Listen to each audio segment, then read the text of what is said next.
या मला ते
काल यांना अडवलं होतं इथल्या स्टाफने प्रत्येक विद्यार्थ्या मागे 200 रुपये इलिगल पद्धतीने घ्यायचे, पैसे दिले तर पावती देत नाही आणि परभणीतले काही गुंड लोक तिथं आणून या विद्यार्थ्यावर जबरदस्ती करत की मला जायचं नाही काय हा आता तिथं जे याच्यावर बसले होते आता साहेब एक मदत परिस्थिती कुठल्याच मूलभूत सुविधा इथं नाही त्या ग्राउंडमध्ये तिथं काही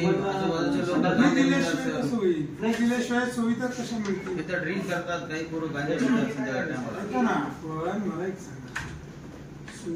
सुविधा पाहिजे असेल तर फी द्यावी लागेल ना, त्याला वेगळा इन्कम नाही बाबा. त्याच्यामध्ये काय झाले सर की जे फीस घेतात जे लोक ते त्यांच्या ओळखीचे जर कोणी असतील तर त्यांना फीस घेत नाही.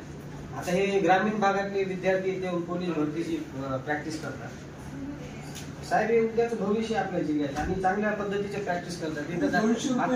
300 रुपयाचा रिचार्ज करतो, 200 रुपये घेऊन टाकायचे. 200 द्यायला तयार आहे सर. त्याच्या